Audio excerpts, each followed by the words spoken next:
Shalom, Rabbi, and thank you for taking the time. As part of my program Profiles of Faith, we're meeting here today, July 14th, Kav B'Tammuz, 20th of Tammuz, with Rabbi Dr. Shai held in New York. Rabbi, how do you prefer to be called? Shai is fine with me. A little bit about Rabbi Held, about Shai. Rabbi Shai Held is the co-founder, dean, and chair of Mechon Hadar, an institute for Jewish education in New York City. He was director of education at Harvard University Hillel. He received a PhD from Harvard, and he's taught both theology and halacha at the Jewish Theological Seminary, as well as Jewish philosophy and Talmud. He received the Covenant Foundation Award in 2001. Rabbi Held has taught and published Torah in many venues, but to most, Rabbi Held is known through his deep knowledge of modern Jewish thought and an expert on the Torah of Rabbi Abraham Joshua Heschel, about whom you recently published a book in 2013 called The Call of Transcendence. Rabbi, I'm interested in exploring two major topics in our conversation, mainly our Jewish community space and about the fascination with Heschel, through which you state a lot of important views of Judaism. But before I start, please tell us about your life. Well, I was raised in a very unusual way. You would think that it was 1860. I was raised by parents who were refugees from Europe, who had escaped with their parents to Palestine, fought in the Haganah 1948 war, came to America for 1 year in 1956, and anticipating what a lot of Israelis would later do, ended up staying for a long time. My parents were obsessed with everything Jewish, but they were not particularly religious or observant. However, because my father was a professor of Jewish studies and cared deeply about Jewish culture, he insisted that although his kids did not have to grow up being observant, no child of his would be an Am Haaretz, no child of his would be an ignoramus.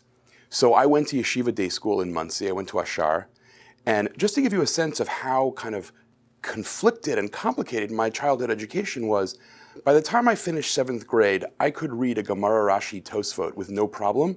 I had never seen a Friday night Kiddush before. It was an amazing kind of story.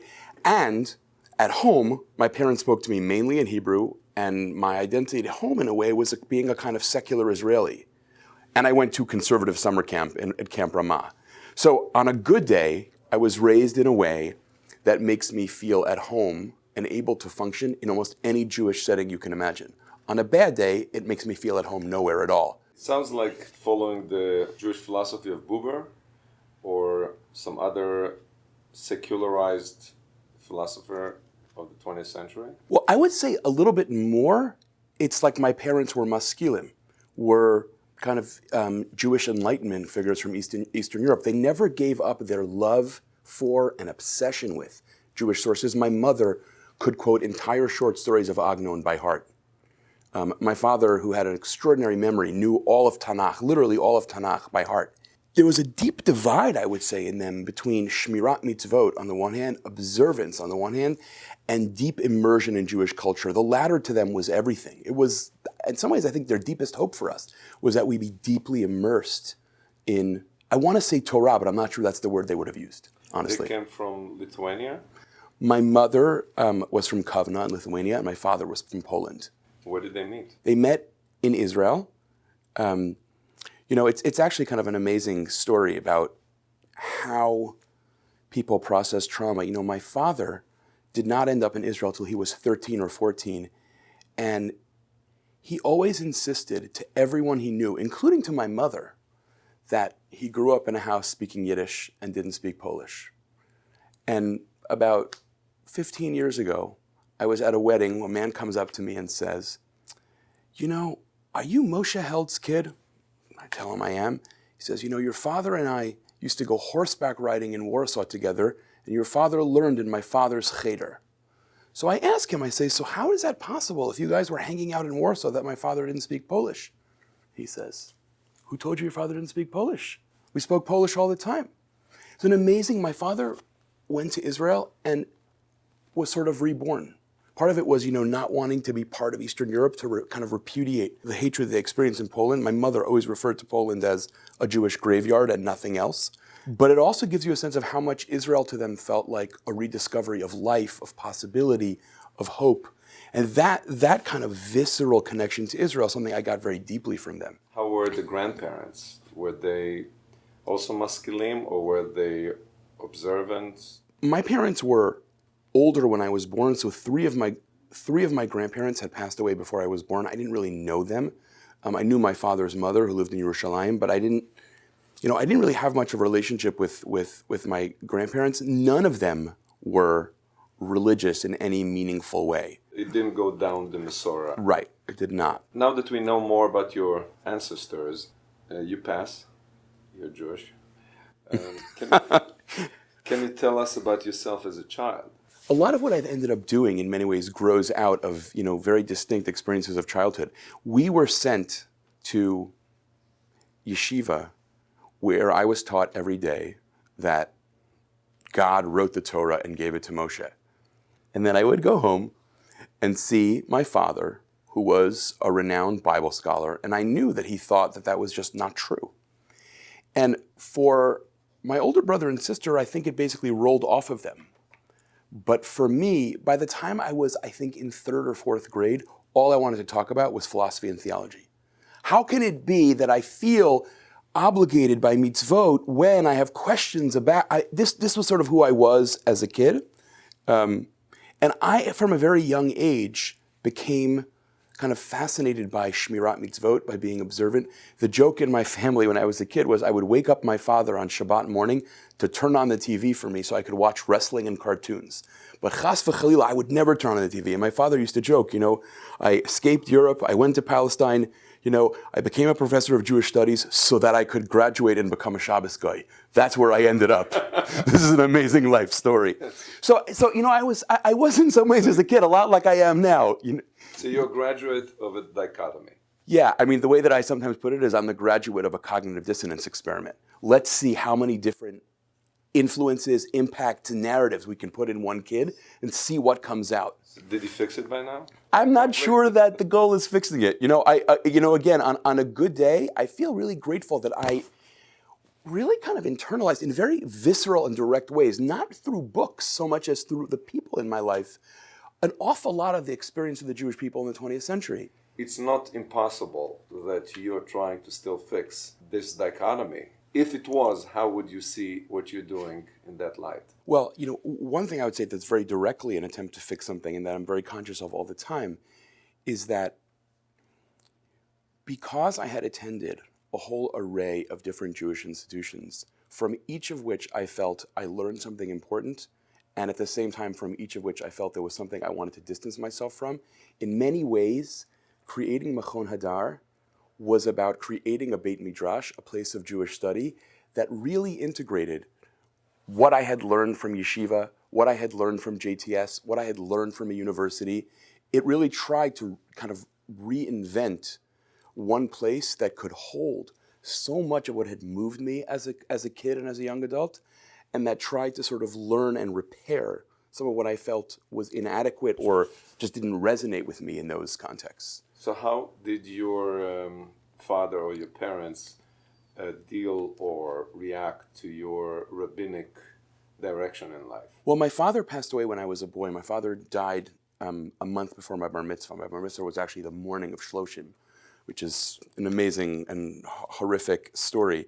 So he never got to see that. He was, it's interesting to me, one of my regrets is that my father never really learned Tanakh with me, which I think was mainly because he wanted to give me my own space and not kind of foist his passion on me. But now I have, all this kind of fantasy that, if only we had a chavruta when I was a little kid. You said somewhere that you were sitting under his desk when he was... Yeah, totally. When I was a little boy, I would come home from school, and it was a spot that I loved. My father would sit at his desk.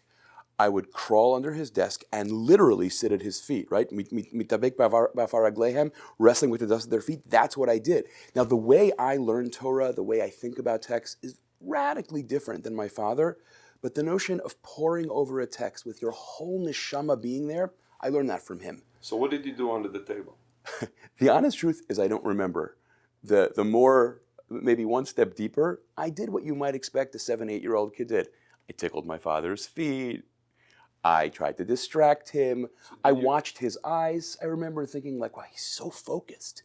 There was something so moving to me about that, even as a little kid. Did you go under the table to be closer to him? Yeah, I would say to be closer to him and also to create a space that was intimate, that was just ours. It was a space that belonged to me. Before we go to the Mechon Hadar, which is where you were leading to before, tell us who were the more influential people in your life as a child? You know, again, my father was influential on me in ways I think I didn't fully understand till I was older, which is probably true about many of us. But, you know, the very fact, this room in which you're filming, which is, you know, a place where I spend time with my thousands of books, is in some ways a playing out of the space that my father loved inhabiting. I spent my happiest moments with my father in a room not so different from this. I really learned to love texts, to read slowly and carefully, to savor each word and syllable from him. You know, my father with his kids was enormously free with his love. He was just, you know, he just loved us, you know, in this way that was so uninhibited. And I hope that my kids feel the same way about me. I would never presume that, but I hope that I am able to communicate to them some of what he communicated to me. Now, I would say, to be honest, because I think this is actually really important for my own life and who I aspire to be in the world, at least. You know, after my father died, there were people who showed tremendous kindness to me. You know, I lived with a mother who, for all kinds of reasons, found it very hard to take care of me. I was very much alone. And there were people who opened their homes for me, literally would say to me, any Shabbat you want to come over, you can come over. My mother was working at night to try and, you know, pay for my high school tuition. I met someone in the town where we lived who basically said, when you get home from school, get in the car, we'll make you dinner. There was something about that, about kindness, that I learned that is really at the heart of my theology, what I try to teach in the world. And there were role models. You know, I'll just mention one, you know, I had an elementary school principal who most of us were extremely intimidated by, Rabbi Heschel, who died not so long ago. We were all terrified of Rabbi Shai. He was a very stern person in many ways. But every Friday morning for the year after my father died, I would get summoned to his office. He would sit me down in a chair, and he would ask what I was thinking about. And so empowering. It was so moving. And I'll tell you an amazing story that I only found out a couple years ago when he died. His son, one of the substitute, you know, Limudei Kodesh teachers, Judaism teachers at school, told me that every time he was assigned to be the substitute in my class, his father would pull him aside and say, remember that Shai is an orphan. And, you know, I hope that, like, you know, there are students somewhere who feel that I was kind to them in the way he was kind to me. That's one of my greatest aspirations forget about it as a rabbi, it's just as a human being. Do you ever tell the story to your students? That particular story, I think I have not shared in a public forum before. But I do talk about other people. I mean, you know, if we want to go down this road a little further, Rabbi Heschel at Ramaz, who in many ways taught me how to be an activist, who was generous with me in ways that are hard to fathom. I talk to my students all the time about how, you know, at the end of the day, you might remember a text that someone taught you, you might remember an idea, but at the end of the day, you remember what Heschel calls text people. I mean, here's another totally random example about Rabbi Lookstein that affects my teaching all the time. I was a senior in high school. I was in a Talmud class taught by Rabbi Lookstein. And one day, one of the students in class asked him a question, and I sort of followed up with that question with another question, and someone else asked another question, and he stood there in front of the room for what felt to me then as a kid, I don't know, like 10 minutes. It was probably, you know, a minute, 2 minutes. And he said, you know, I think I could probably fake my way through this sugya, but I think I should be honest and say, I'm really confused right now and don't understand what's happening in this sugya. I'm going to go home and try again. I'll see you tomorrow. And he came back the next day, and when class started, he said, if you remember one thing from this Gemara class, remember that I taught you how to say I don't know. That is one of the great guiding lights of my life. You know, I tell my students a lot that if they want to be teachers, they have to aspire to get to the point where when a student asks you a question and you don't know what the answer is, instead of feeling threatened, you feel exhilarated. It's something to go home and work on and think about and think and rethink. And that's very powerful for me.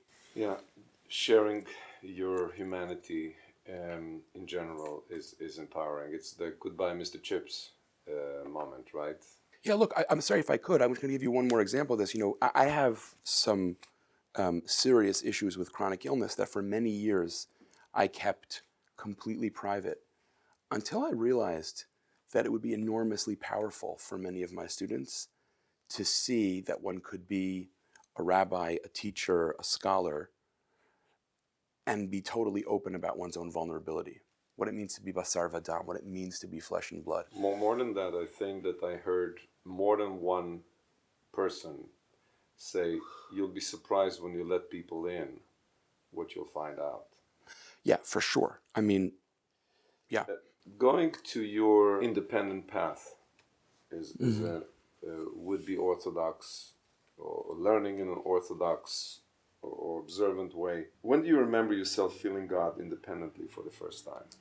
I have this very vivid memory, set of vivid memories really, of being a kid and feeling like God as Tate, God as, this father who's always there, was as real to me, if not realer than my own mother. It's hard to describe, but somehow that presence was sort of everywhere and always for me. That is actually, sadly for me, much less true now than it was then, but it was very powerful for me. It was powerful for me when I davened. Was it triggered by something? I suspect that it was triggered by things that teachers in yeshiva said to me, but I don't have a conscious recollection of something that triggered it. It just felt to me like, no, what do you mean? Kadosh Baruch Hu is right here. So when did you find doubts? It's the other side of the same coin. Some people start with not knowing and they have a first connection.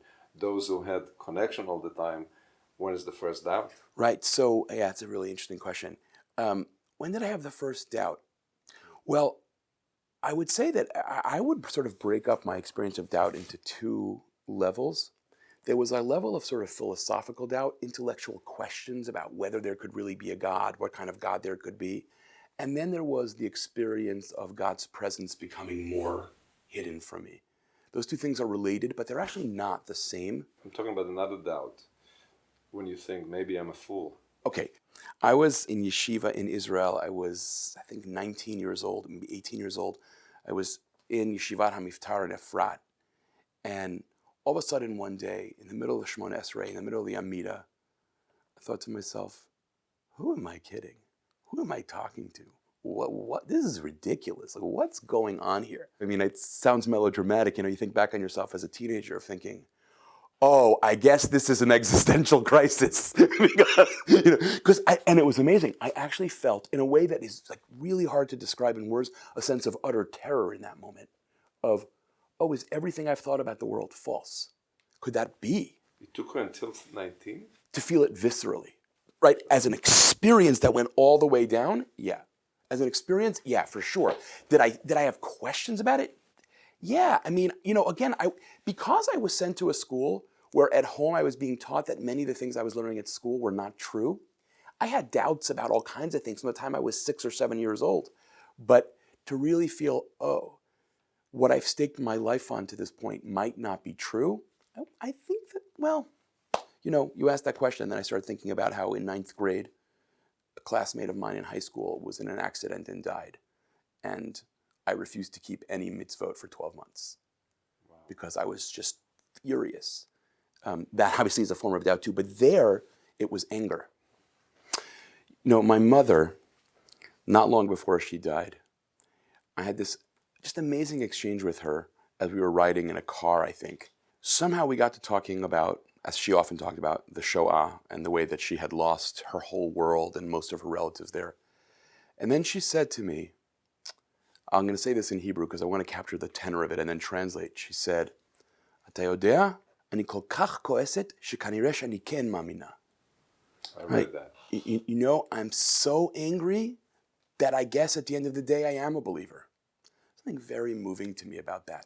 But when I was angry after 9th grade, I was disappointed at God, but I don't think I doubted that God was there. I wanted to rebel against the God I knew was there. You can't be angry against somebody who doesn't exist. Exactly. By the way, Lithuania, Vilna is from Lithuania. Are you aware of Abba Kovner and his involvement? And you know that there was, I didn't know, there's a book about his grandson wrote called The Avengers. Mm-hmm. You're aware of that theme where he wanted to go and kill as many Germans as he could after the war? Yeah, there's also a wonderful scholarly biography called The Fall of the Sparrow, which is his entire life story, including this sort of question about how a person who was so focused on ethics for his whole career could have imagined the idea was to poison all the water wells in Germany and thereby to kill tens of thousands of Germans. Thankfully, nothing came of that plan. Well, but actually, something did come. I don't know if it's known. He couldn't do it in Germany, but he went to Italy to a prisoner camp, and they poisoned the bread. They used to make like challah, and the egg that they smeared, because a lot of breads were smeared like this, they poisoned, and it was covered, but there were many hundreds who got sick, and I think some fatalities as well. it's interesting. It's not in the... Well, it's not. Interesting. It was covered. It was an American camp, and they wanted to keep it secret. But later on, what he did in Israel was totally revolutionary. Anyway, so tell us about Mechon Hadar. Why did you start another Jewish institution? Right. We get a lot of mailers from a lot of institutions. We thought, oh my goodness, we need another one. Well, I would like to think we do things that other people don't do, or we do a whole array of things that are not combined in any one place. So look, Hadar began with two missions, two visions in mind. One was to lay a stake in the ground for a certain vision of Jewish life that was about a deep immersion in the Masorah, in Jewish tradition, in Jewish learning, in Jewish observance, coupled with a full commitment to gender equality. And we wanted to, we have full-time programs for young adults from America, from Israel, to really sort of advance a certain vision of Jewish life. But we were very committed to not becoming just another sectarian institution, carving out a thin slice on an ideological spectrum.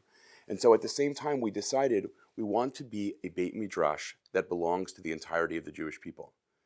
And one of the things that we do is we run continuing education opportunities for rabbis, for day school teachers, for lay people, for Hillel directors, for Hillel staff.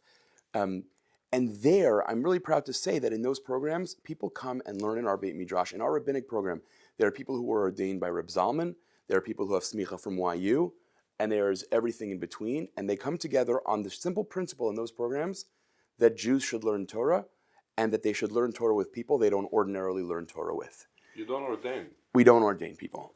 Is it similar to Pardes in Yerushalayim? It has many similarities to Pardes, and we do a lot of partnership with them. It's different in that it is, the full-time programs are ideologically egalitarian. Pardes's full-time programs are not ideological in that way. They're not trying to advance a particular vision other than deep immersion in Torah. But they're an institution, if you made a list of the institutions in the Jewish world that were closest to us in many ways, Pardes would be probably the one that's closest. So it's very interesting. The word egalitarian, I found, is it's a word that tries to be more inclusive, but even in its inclusivity, it's very partitioned. Some people are inclusive up to taking the mechitza.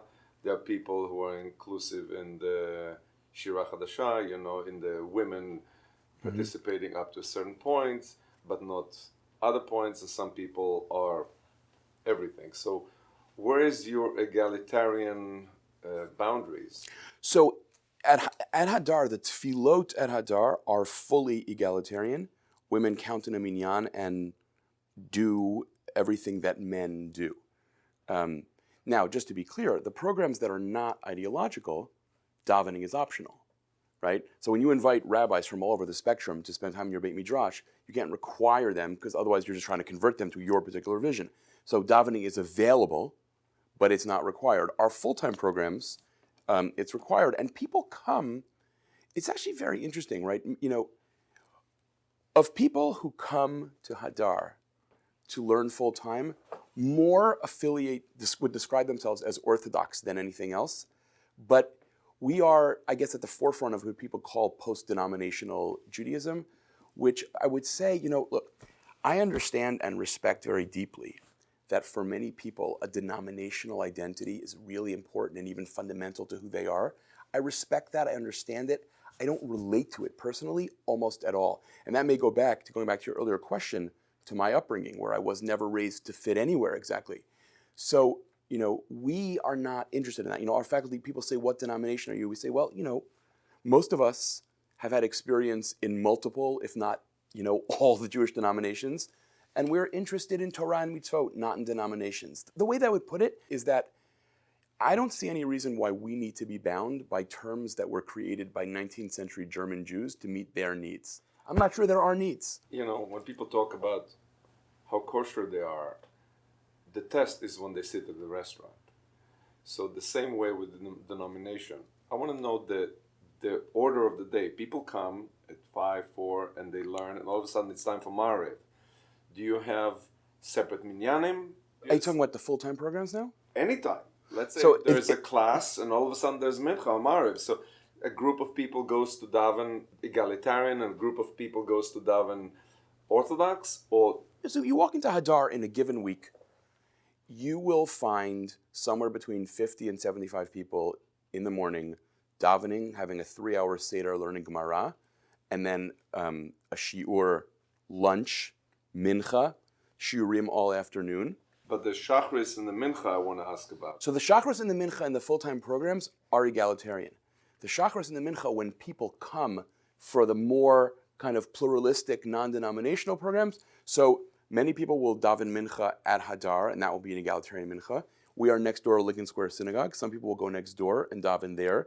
We try to make that an opportunity for them. So bottom line, I was asking a simpler question. Or maybe I'm not understanding, I'm sorry. If you have a Haredi and a Reform and a YU, it's not a joke. 3 guys walk into a bar, right? But 3 guys walk into Hadar. It's nice. It's nice. And then it comes time for Mincha, so it's divided. It gives every person a chance to daven their own style. It's not like imposed or... Exactly. I mean, look, I think it's very important to us to honor people in their individuality in programs like that. So you provide that. Good. Yeah. So you created this institution like 10 years ago? Yeah, exactly 10 years ago. Where were you in life at that point? What were you doing then? Together with the people who I have built Machon Hadar with, we had built a community in New York called Keilat Hadar, which had spawned, I don't know, something like 100 spin-off congregations, which is sort of shocking to us, to be honest. I'd love to tell you, we decided to start a movement. That was the farthest thing from the truth. We wanted a place to daven, and it became something that grew very powerfully. Interesting. Movements usually start when the person dies. We're still here, I hope. So I was basically doing 3 things. I was on the faculty of the Jewish Theological Seminary. I was a scholar in residence of Keilat Hadar, and I was writing a dissertation in the religion department at Harvard. And I realized that, I did not want to retire and say, I didn't quite fit in the liberal Orthodox world. I didn't quite fit in the conservative world.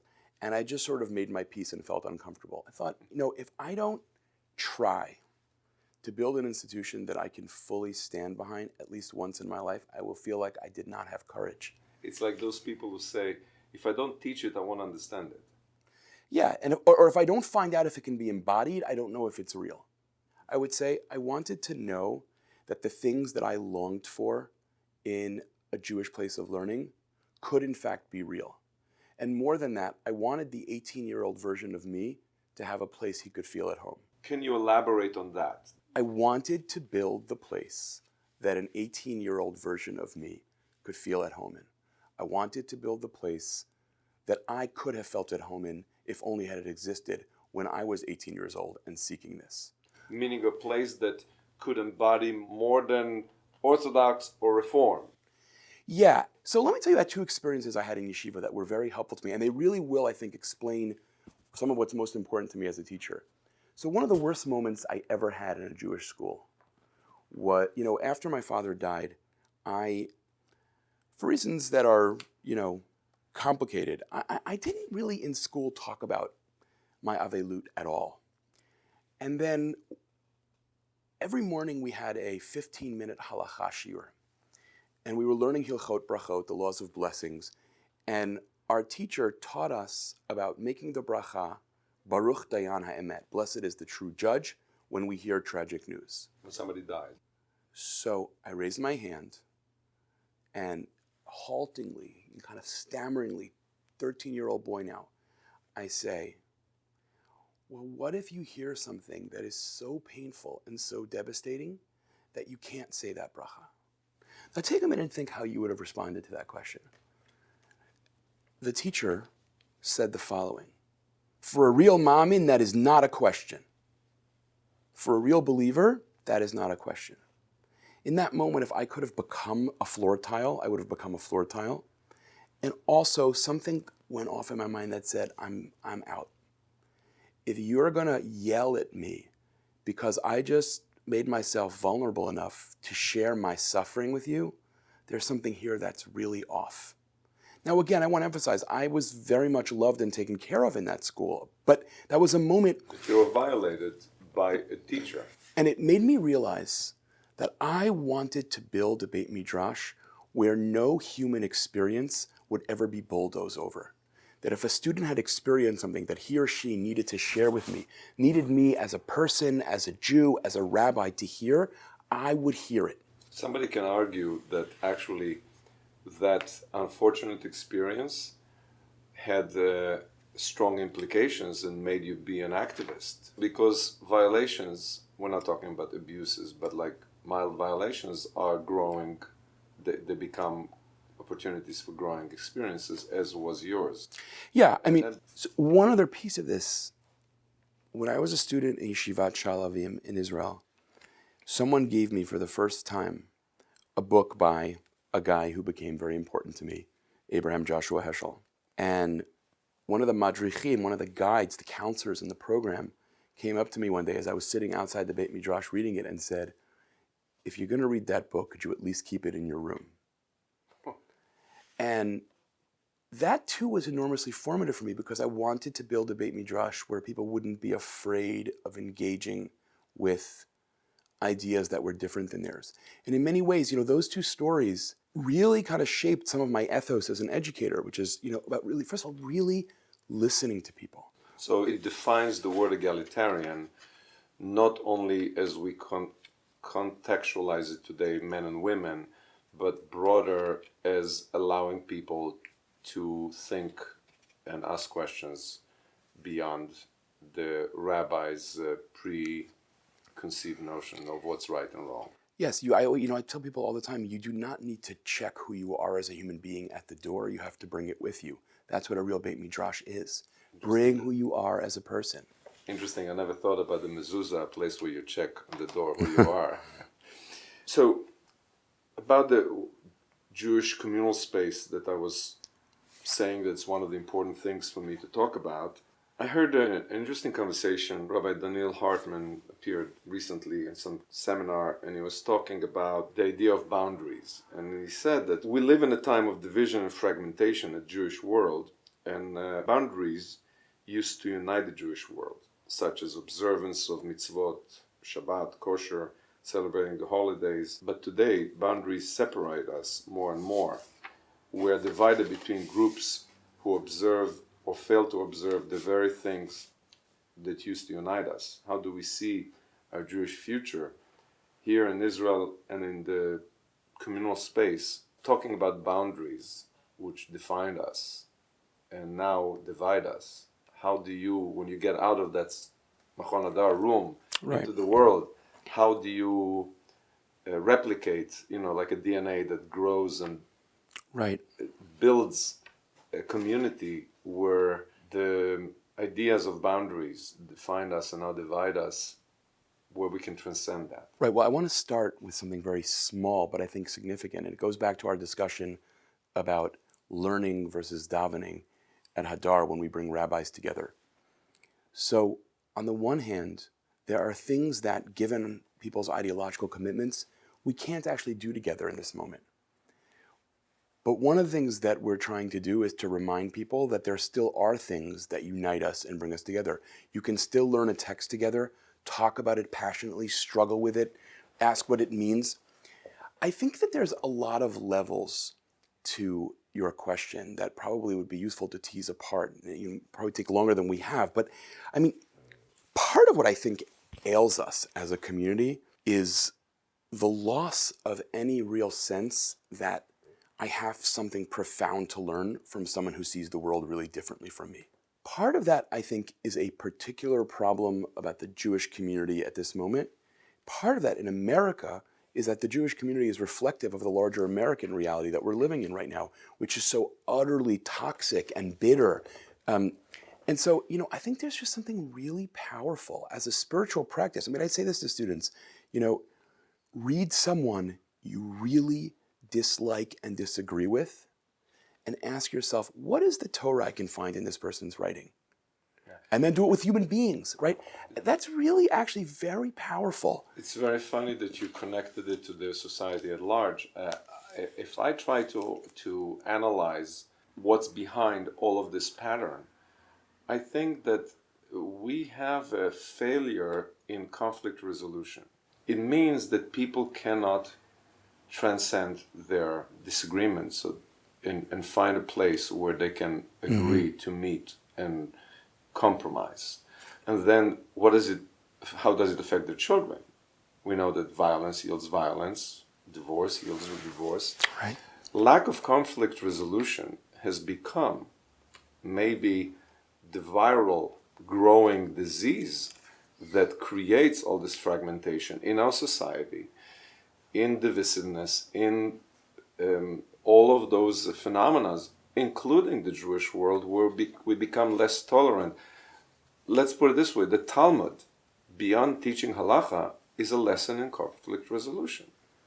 That's what it does. That's why the paradigm of Shammai and Hillel is the repeating paradigm of the Gemara, and they married each other.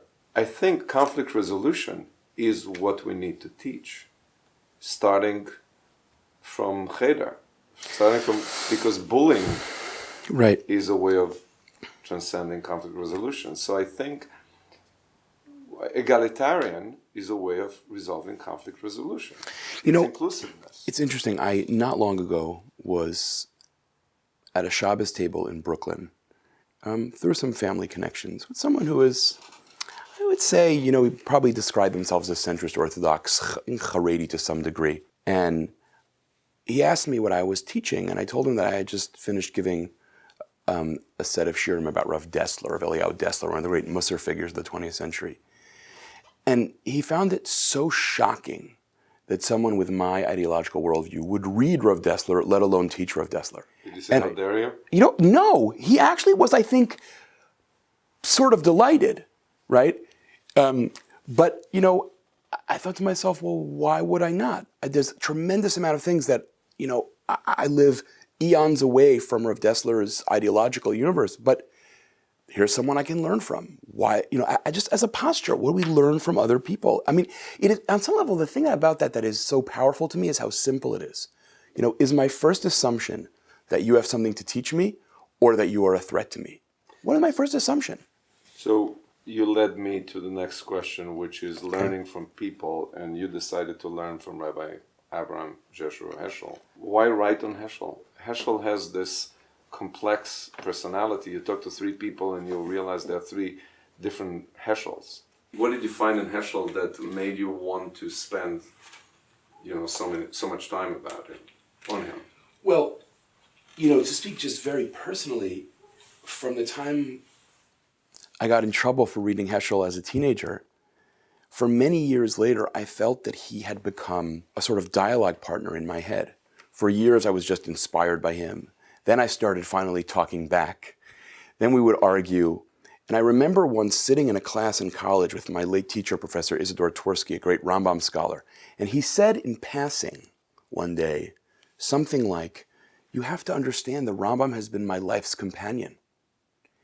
And a little bit I came to feel that way for many years about Heschel. He was the person that I was talking to all the time. He was your Jewish ping pong partner. Exactly. My ping pong partner sounds like we were equals. I certainly never felt it that way. I was in awe of him, but as I kind of matured and became, more philosophically oriented, I had many questions, reservations, and I actually found the work I wrote about him was my own form of tribute, in the sense that, if you go and read things that have been written about Heschel, they tend to either dismiss him or worship him. And I was really committed to doing neither. I wanted to engage with his ideas. And so my book is extremely respectful, but also quite critical. And I'm very proud of that. I tried to do something that I think he would have appreciated, which is to really engage him as one of the main things he wanted to be, which is a kind of philosopher of religion and a theologian. He called it a call of transcendence. I would have thought that you call it a call for transcendence. Isn't Heschel the one who wanted, he called for transcendence?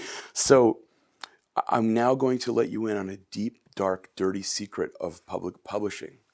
The call of transcendence was a decision of the Judaica editor at Indiana University Press.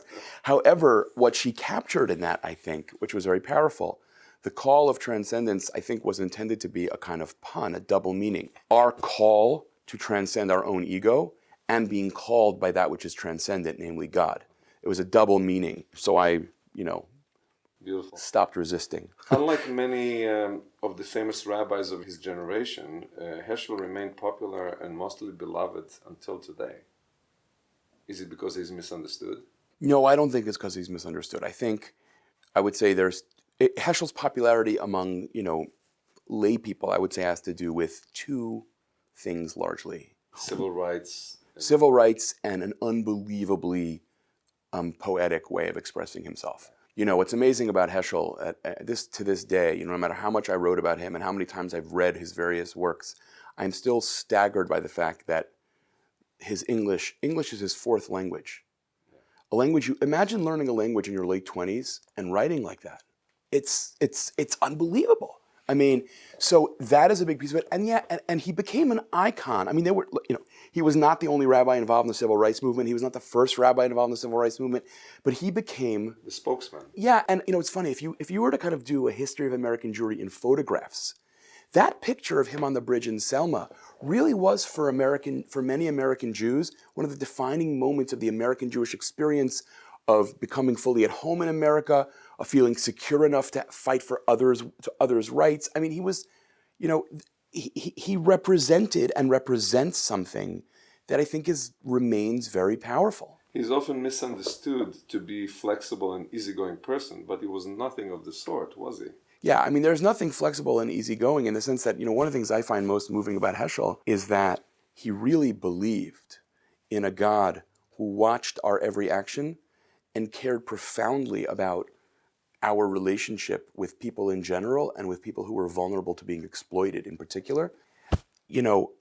There's nothing flexible about that at all. What does it mean to really live in the shadow of a God who tells you have to love the widow and the orphan? That's a pretty daunting way to be. I'm not talking about philosophically. I'm talking his personality. We think that because he was poetic and he was in the media, interviewed a lot, and he was the civil rights, that he was very agreeable. He was a foreboding, strong, disagreeable person. I wouldn't say disagreeable. I would say foreboding. I think Heschel, in a way, both Heschel and Buber, as they got older, began to look like what we imagine a biblical prophet looks like. The big beard, the sort of the amazing, expression. I think Heschel saw himself as having a role as a translator of Torah for the modern world. He took his project very seriously. There was nothing in his public persona of, come hang out with me, I'm fun. It was, I'm now going to tell you what the God who spoke to Isaiah would say to us now. There's something enormously, I would say, confident about that, but also, intimidating, even austere a little bit. I'll tell you why it's important to dwell on, because we associate today that the rift between orthodoxy and non-orthodoxy, whatever it may be, conservative, reform, reconstructionist, or other forms of egalitarianism, that rift, somebody who can be connecting the dots, there will be an inclusive, and part of our association with inclusivity is acceptance. Come home, Kinderlach, we love you as you are. We agree. But he was critical. The mother who loves the children, no matter what they are, was not Heschel. Yeah, so here I'm just speaking in my own voice. What I would say is that we believe in a God who loves us no matter who we are, but makes demands on us always. So Heschel made demands. For sure. I mean, and I think a Judaism without demands is not Judaism. Right. However popular he was, he doesn't have current following. There are no Heschel minyanim. It depends what you mean by that. I mean, there are no Soloveitchik minyanim either. There's no Buber minyanim. Right, so the intellectual following. There's no his Judaism following. Well, I'm not sure. Meaning, I think there are many people for whom, let's take the younger generation of Jews. I teach many young Jews who care deeply, let's say, about tefillah, about davening, and about activism. And for them, Heschel is one of the lights who leads the way. I'm not sure there's no playing out of his Judaism. I'm not sure that's actually accurate. And I'll tell you, I meet rabbis, conservative rabbis, Reform rabbis, Orthodox rabbis, all the time who tell me about how his work animates their sermons, his work, I'm not sure that I would put it that way. It's not in an obvious way. Karl Bach, who wrote music, there are Karl Bach minyanim. But Heschel has all kinds of, I never cease to be amazed by how much he still matters to people. I think that question gave a way to discussing actually maybe what's the role of a rabbi intellectual. Because a rabbi intellectual should be first a rabbi or first an intellectual. We associate a rabbi as, like we say that somebody who teaches Torah is like a father to his children, right? To his pupils. Right. So do you want a foreboding intellectual rabbi? Isn't it oxymoron? A rabbi, first and foremost, should be a father figure, maybe. So let me say something about Heschel and then Lahavdil about me. So Karl Bach was a father figure, not only because of his music, but because he was accepting, and Heschel was foreboding because he demanded. Yes, but the big but I would put in this sentence is Heschel was first a writer who tried to inspire people and elicit their own sense of wonder and their own intuition of the reality of God. So there was something that was very important to him about inviting other people into that world to only then be told, oh, you want to worship God? I have some questions for you. And look, I think that's right. Look, it's funny. People often ask me why I don't use the title doctor, right? And I would say because at the end of the day, what I care about is I'm a rabbi. I try to comfort people.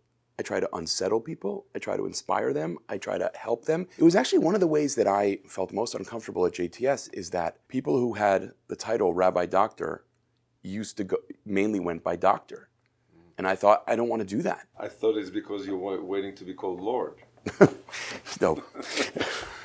You like comparing Heschel and Soloveitchik, but they had little in common in their affiliation. Heschel is today associated with the Hebrew Union College, the JTS, and more of the left side of Judaism, while the Rav was affiliated with Yeshiva University, which today is the bastion of the right wing of Judaism, and yet you compare them, you don't contrast them. Okay, so first of all, they're both amazingly interesting figures in that each one was the scion, the heir of an entire kind of dynasty and way of living from Eastern Europe, right? Heschel was the heir of actually in some ways of several Hasidic dynasties. Soloveitchik came from the most illustrious East European Misnagdic Yeshivish family. They read a lot of the same people. They wrestled with a lot of the same ideas, and they came out in some very different places that I personally find it very helpful to rub them up against each other and learn from the friction. You put them on the page. I do this with, I just did this with rabbis. We did a thing on Heschel and Soloveitchik's understanding of tefillah and Heschel and Soloveitchik's understanding of God.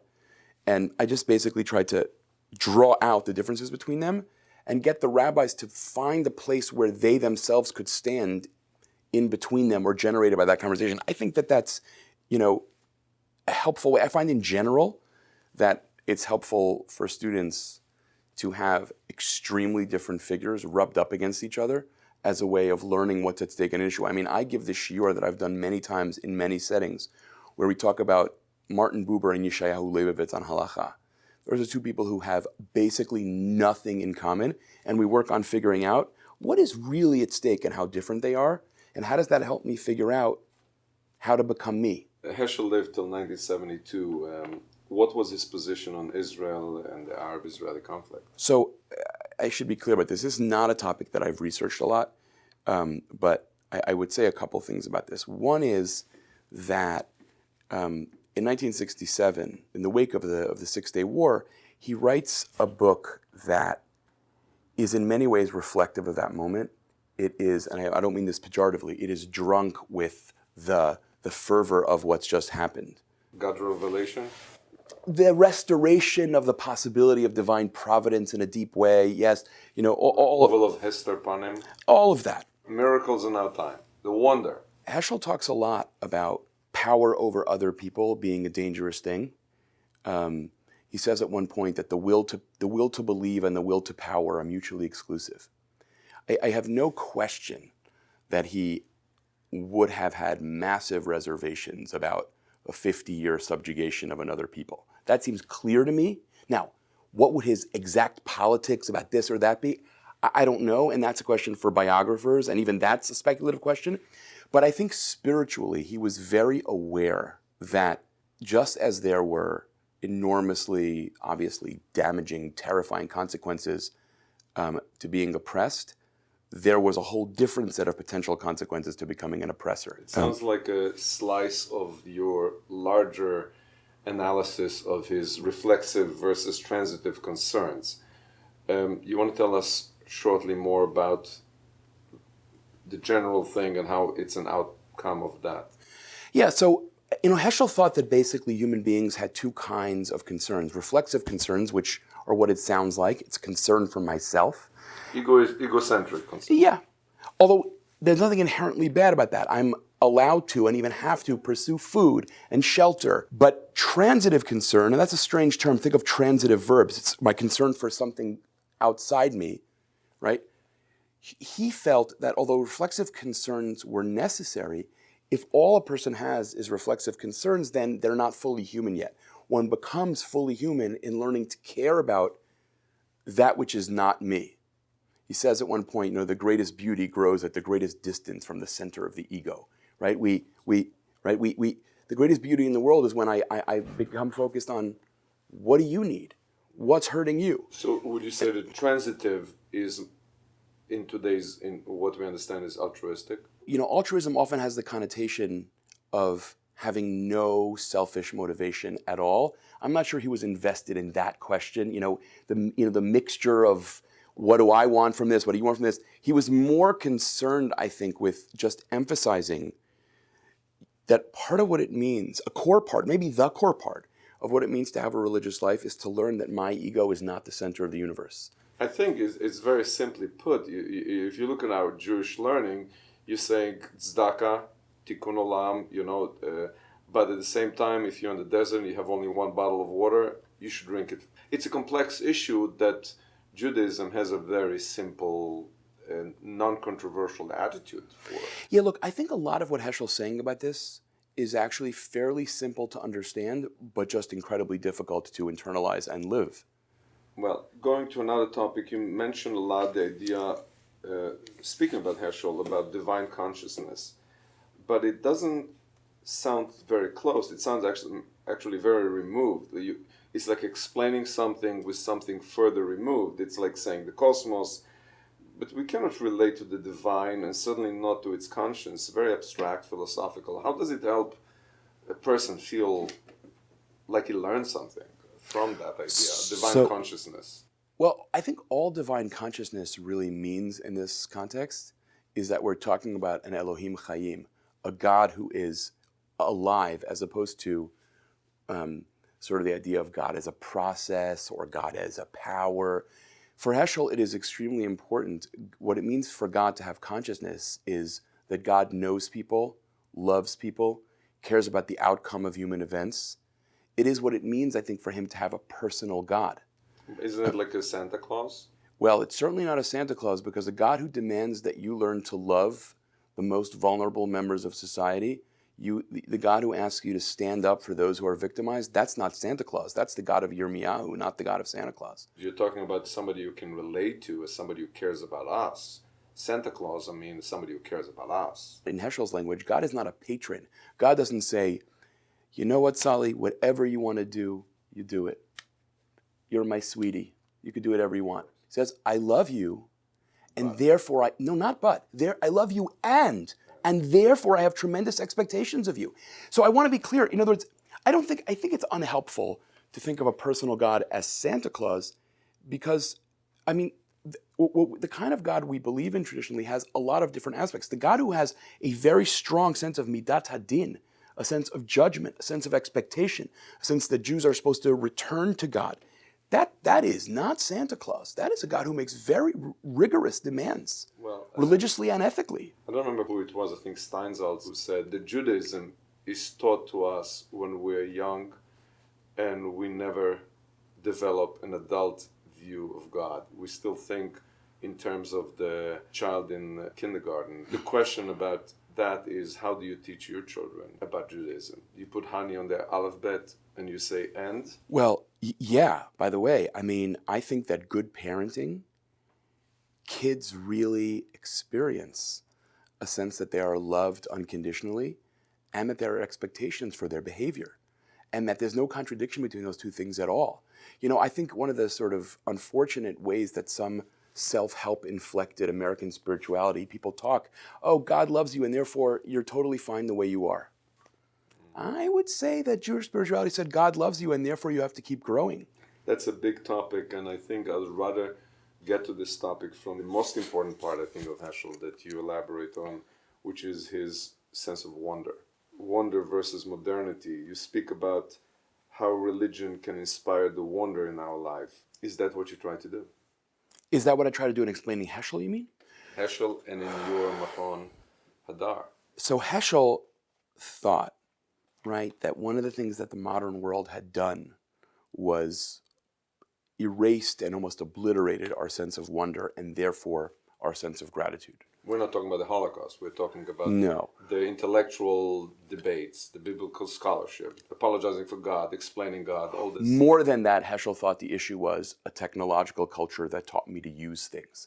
When the only question I ask about things is, how can this be useful to me? I lose my sense of appreciation.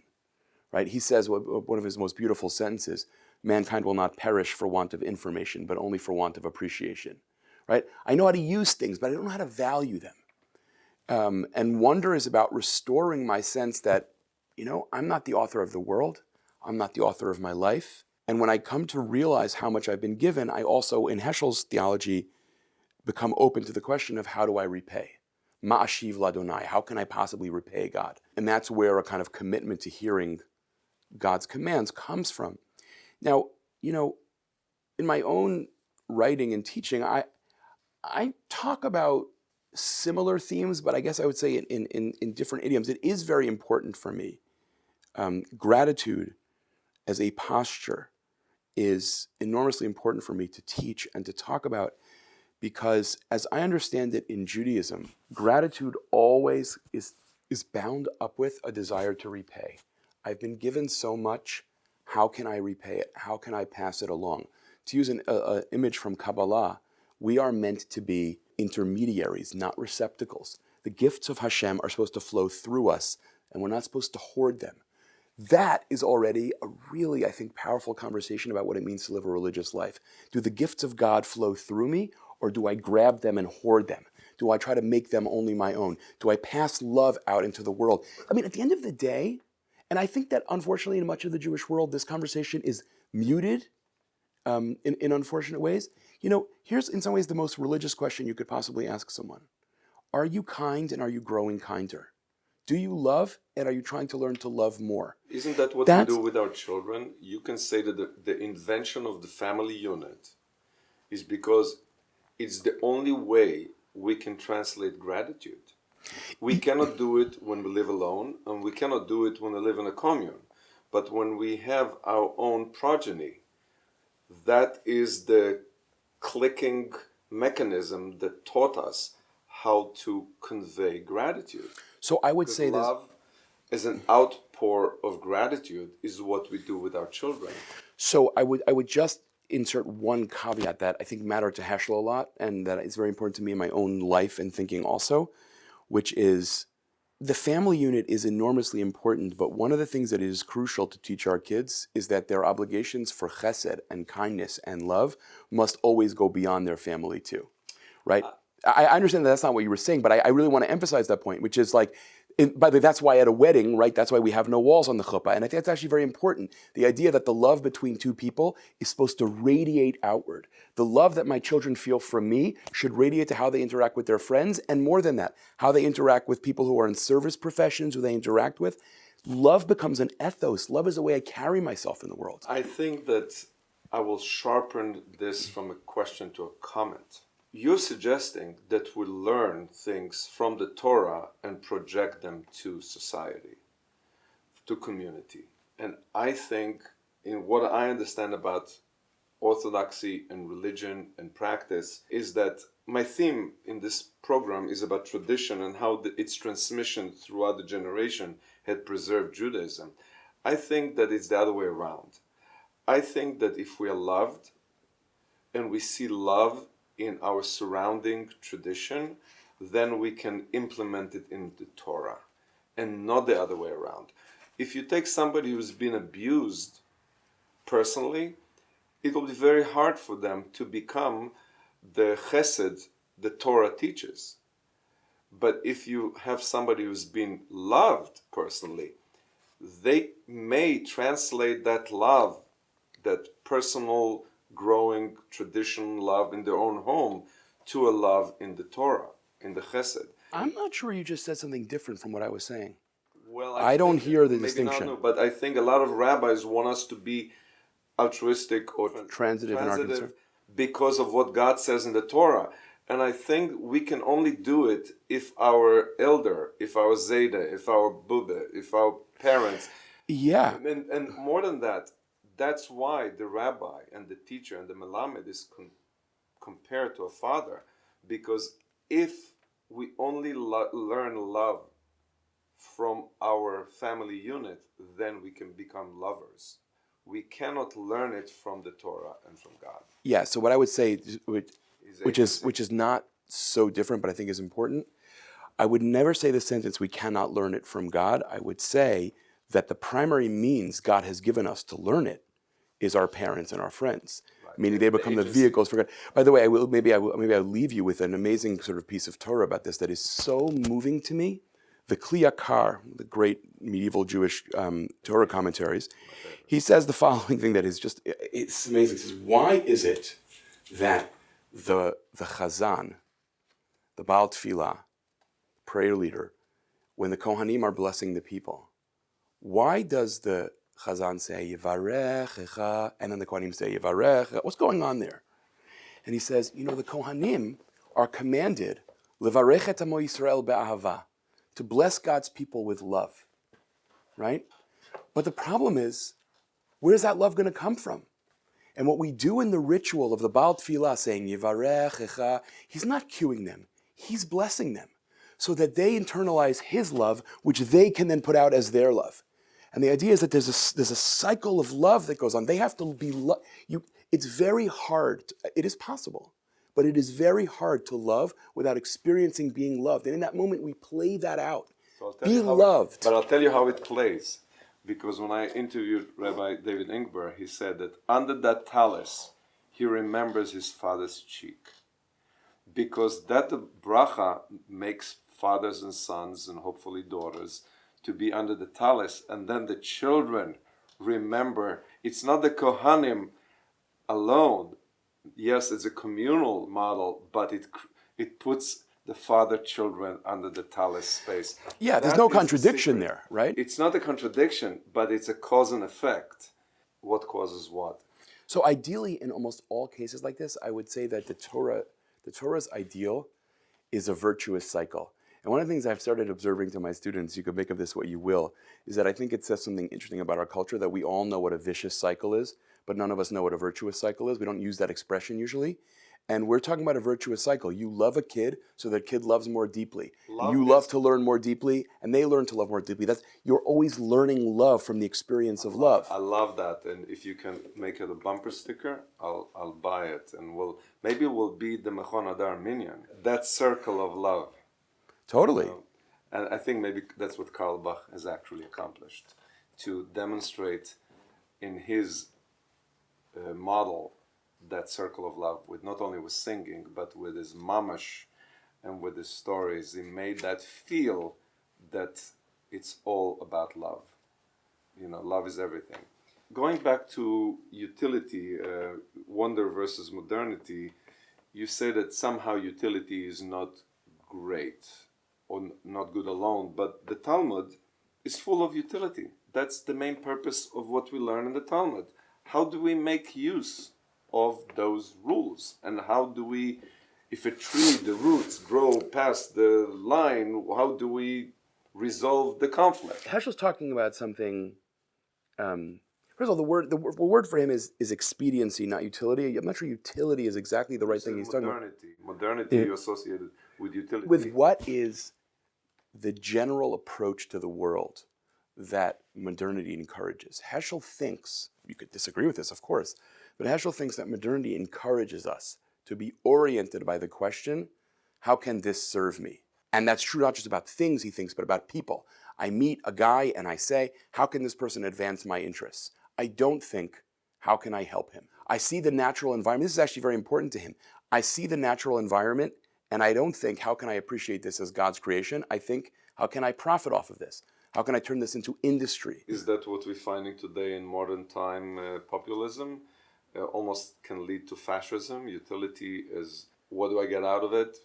Which is what we hear now, our dear Totally. Well, leader. For sure. I mean, the notion that, well, first of all, the notion that the other is inherently suspect, right? That's, and as opposed to sort of, look, all the things we're talking about, our current president is the embodiment of the opposite. A quick question. Is tefillah a prayer or a praise? A bequest? Maybe both? It's very funny that you asked that because, as you may have read me right, this is one of the places where Rabbis Heschel and Soloveitchik disagree most profoundly. At the end of the day, Heschel insisted that the heart of Jewish prayer, the pinnacle of Jewish prayer, is praise. Soloveitchik insisted, I don't know what you're talking about. The heart of Jewish prayer is bakasha, is request. Heschel thought that in Jewish prayer what we're trying to do is forget about ourselves. Soloveitchik thought that in Jewish prayer what we're trying to do is acknowledge how vulnerable we are. They're very, very different. Very, very different. I have to say I am more sympathetic to Soloveitchik on this point ultimately, but I think ideally prayer should have both. When you pray, I know that there's been a Soloveitchik and a Heschel in the world, and you found them interesting, and you wrote about them, but when you pray, what do you do? Which one is your prayer? In my own tefillah, I feel that there are moments of really powerful praise that remind me I am not the author of my own life. Hu asanu v'lo anachnu. God made us and not we ourselves. I wouldn't say that I feel that throughout davening. Here's a very, very simple example. I find Modeh Ani in the morning enormously powerful. I open my eyes and the first word I say, no matter what I'm feeling, is grateful. And really being challenged to ask, what would it be like to live my life with the first word I said every day? And not mitzvat anashim melumadan, not rote, with my heart grateful. I find that to be, now, just to be clear, there are days where I wake up and I'm like, really, I got to say this. But the experience of stepping inside of that, I find orients me about, how do I live generously? How do I live expansively? How do I respond to people? And then there are moments when being willing and able to say, I need this and I can't do it myself, feels like the heart of what religion reminds us is both possible and necessary, right? Like, I'm vulnerable. And when I'm vulnerable, it helps me learn empathy for other people and their vulnerability. Because you know what? Just as, God forbid, my friend has cancer, I could have cancer too. Just as you lost your, right? I found a trick that actually works the other way around, and I'm willing to share it with you. When I ask for things, immediately in the dialogue I have, not with God, but with my image of that, is saying, do you deserve it? What? Everybody wants to win the lottery. Why should you be that? And then starts a conversation about what did I do to deserve what? So I think if you hit people with the moral stick of saying, think about wonder, about praise. There is something didactic about it that, I'll do it, but I really want to ask God of something, But when you say, ask God. You're speaking to God, ask Him. You say, okay, God, give it. He says, yeah, but... I would push what you said actually further into what it has occurred to me over the last few years is like a deep psychological truth, which is that we really cannot receive what we won't give. So to go to shul and say, God, please forgive me for what I've done wrong. But as for that person who hurt me, they can go to hell. You can't receive God's forgiveness if you won't forgive. You have to be the things that you pray for, right? That is very, by the way, that is what I've started saying before Kol Nidre to people. You have to embody the chesed you pray for. If you want Kadosh Baruch Hu to forgive you for being flesh and blood with limits, there's other people in this room who you currently dismiss. They are basar v'dam too. They are flesh and blood too. You're going to ask Hashem. You have to give what you're trying to receive. So it's the pact that you make with Hashem. No, a pact. The reason I don't like language of pact is I can't force God to sign any contract with me. But I can try. I'll do as much to deserve it. But you notice that I didn't say deserve. Okay. I said open myself in such a way. Somebody said that all of religion is transactional. Fundamentally. Yes, and I don't accept that. But if you fight against it, maybe you're missing an opportunity. Maybe if you accept it, then say, transactional. Okay, so what do you give? Okay, so then you have to talk about what you mean by transactional. Look, so maybe say it this way, which might be helpful. There's two ways to think about this. One is a kind of moral claim. Look, you can't ask for something if you don't deserve it in your own behavior. And the other is a psychological level, which is you can't even receive it if you don't embody it. There's two levels that operate together. Beautiful. So I loved when you pointed Heschel's both Psalms 127 and 44. Lo yishan v'lo yishan shomer Yisrael.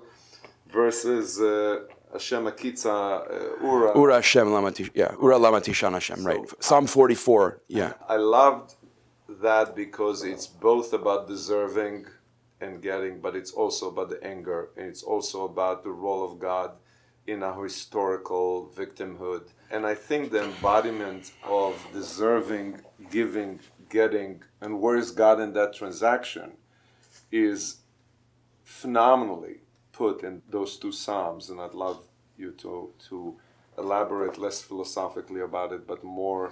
So let me just speak very kind of personally about this. One of the reasons that I have fallen in love with Tanakh as an adult is that it's so honest, it takes my breath away. I was taught by some of my teachers in school that what a religious person does is you hear something bad and you say, Gamzula Tova, this is good too. Well, whoever wrote Psalm 44 did not get that memo, right?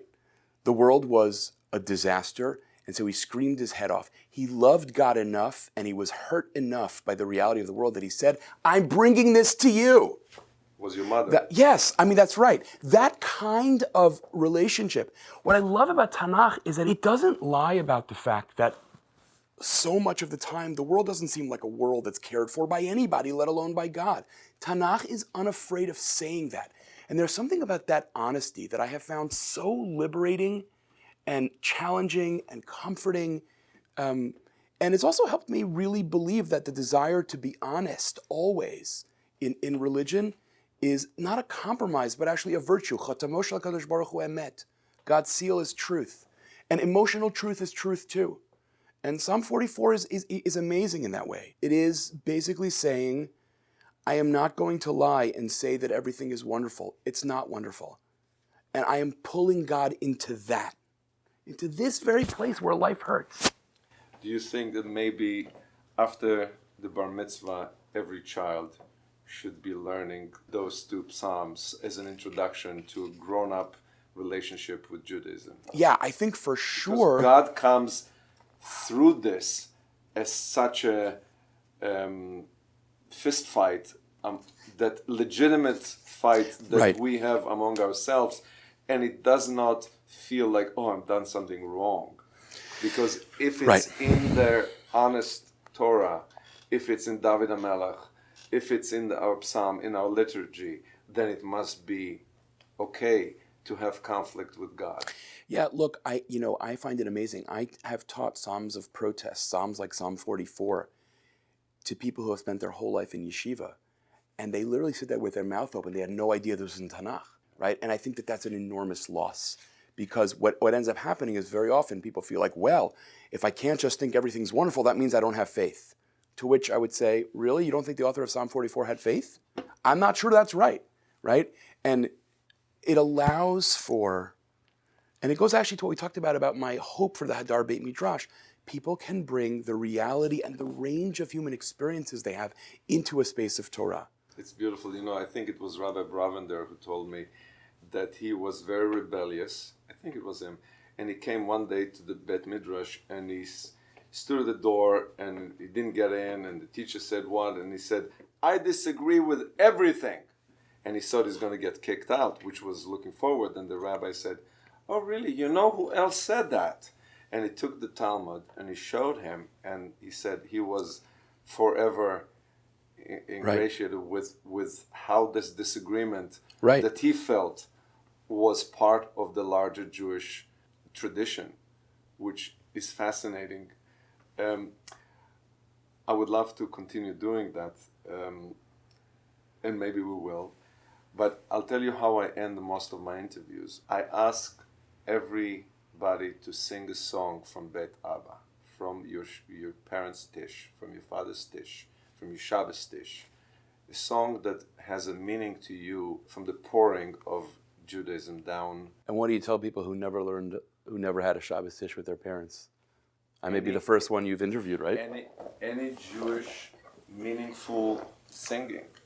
Because singing is another element in Judaism that brings the Kadosh Baruch Hu without any intermediaries. It's even, I think, the holiest form of tefillah is singing. Give us a song, Rabbi. You have to give me a minute to think about this, because I am very inclined to give you the songs that I walk around with, which are different than the songs that I got from my parents. The songs I got from my parents is like Yoram Gaon. Songs that I'm tempted to give you are, what's the most meaningful one anyone has ever, what's the most beautiful song you've ever heard someone sing? The thing that meant the most to them. No, I understand that. I'm just curious for you, what moved you while I'm thinking about this for a minute. When a person closes their eyes and I can see that when they're singing, it brings them to another place. Right. To me, it doesn't matter what it is, because we want to project to people who view this that all of what we're talking about is heartfelt and not head argued. It's interesting. One of the reasons for my hesitation is that I've ended up in a place in my life where so much of what I think about and feel I share publicly, that music is a little bit like meditation for me. It's extremely private. But one of the songs that I kind of hear in my head at times, because it captures so simply what I would like my life to be, is the very simple song, Ana Avda de Kuchabrichu, I am a servant of the Holy One. Ana, Ana, Ana, Avda de Kudesha Berichu, Ana, Ana, Ana, Avda de Kudesha Berichu, Ana, Ana, Ana, Avda de Kudesha Berichu, Ana, Ana, Ana, Avda de Kudesha Berichu, Ana, Ana, Ana, Avda de Kudesha Berichu, Ana, Ana, Ana, Avda de Kudesha Berichu. How was it? It was nice. I do that, but I never do that with anyone else in the room. Well, even you can learn something. You can teach an old dog new tricks, indeed. You're not so old a dog. Right, a middle-aged dog. You could teach a middle-aged dog new tricks.